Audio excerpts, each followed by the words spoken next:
अस्सलामु अलैकुम रहमतुल्लाहि वबरकातुहू।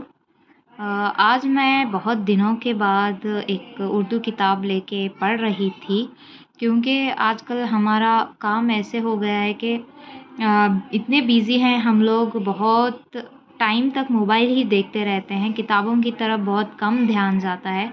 तो बहुत दिनों के बाद मैं एक किताब लेके बैठ गई, तो यहाँ पे मुझे एक टॉपिक मिला, गुफ्तगू रुपए और जाए नमाज से।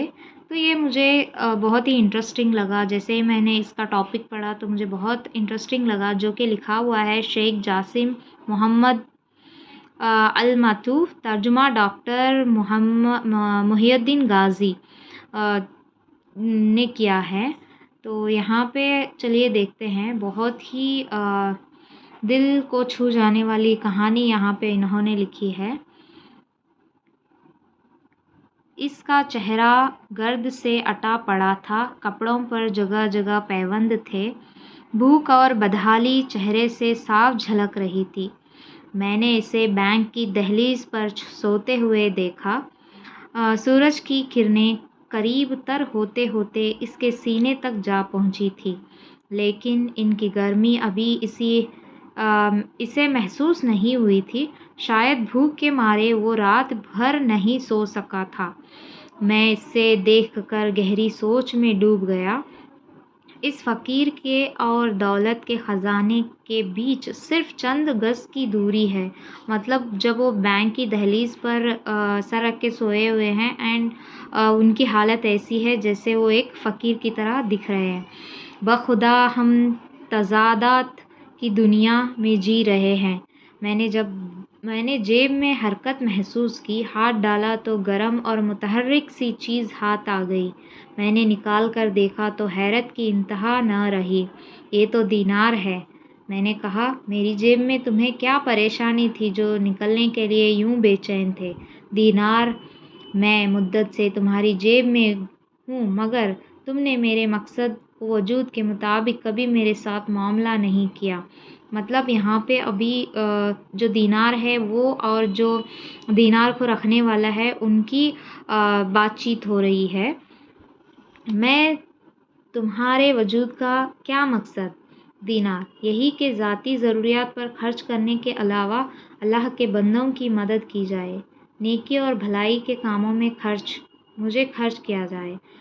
लेकिन ये तो बताओ कि तुम मेरे पास किस तरह पहुँचे? तो अभी जो ये लिख रहे हैं वो बता रहे हैं कि दीनार से पूछ रहे हैं कि तुम किस तरह पहुँचे? दीनार, मेरी कहानी बहुत लंबी है। मैं बहुत से हाथों में घूमता रहा हूँ। एक शख्स ने मेरे बदले शराब खरीदी, दूसरे ने मुझे देकर गंदे फिल्मी कैसेट खरीदे, तीसरे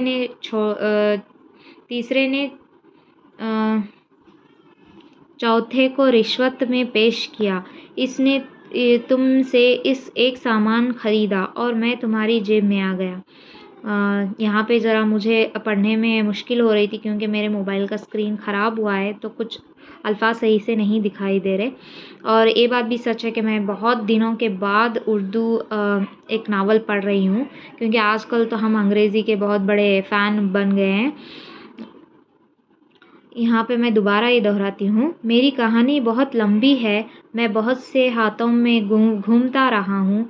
एक शख्स ने मेरे बदले शराब खरीदी, दूसरे ने मुझे देकर गंदे फिल्मी कैसेट खरीदे, तीसरे ने चौथे को रिश्वत में पेश किया।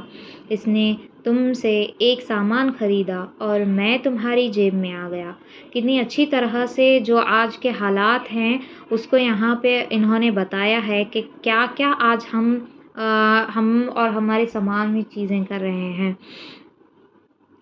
हम भी बहुत सारा वक्त अपना मोबाइल में मतलब जो दुनियावी कामें हैं इनमें वक्त सर्व कर रहे हैं। अल्लाह का शुक्र है हम तो इन तमाम बुराइयों से दूर हैं, लेकिन फिर भी इन तमाम चीज़ों में कहीं ना कहीं हम इन्वॉल्व होते जा रहे हैं। अल्लाह हिफाजत फरमाए।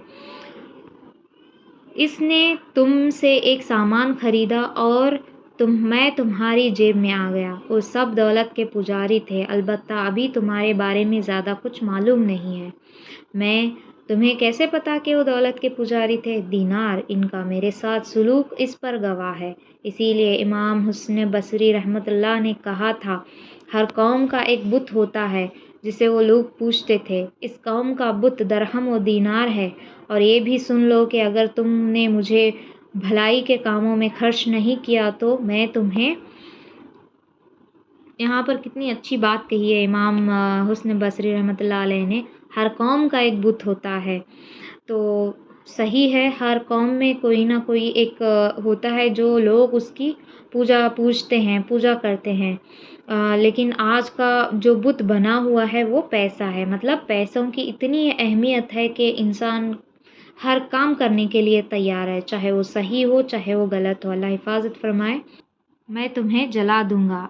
मैं? अरे ये क्या कह रहे हो दीनार? हाँ, अल्लाह ताला फरमाता है, दर्दनाक सजा की खुशखबरी दो इनको जो सोने और चांदी जमा करके रखते हैं और इन्हें खुदा की राह में खर्च नहीं करते। एक दिन आएगा, इसी सोने चांदी पर जहन्नुम की आग दहकाई जाएगी और फिर इसी से इन लोगों की पेशानियों, पहलुओं और पट्ठों को दागा जाएगा।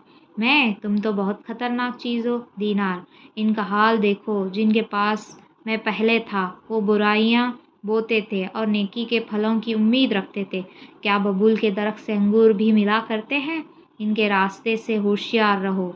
ये बेचारा भूख का मारा फ़कीर तुम्हारे सामने है, मुझे इसके हवाले कर दो। मैं क़यामत के रोज़ तुम्हारे हक़ में गवाही दूंगा। तुम अपने अंदर सुफियान रहमतुल्लाह अलैह इब्ने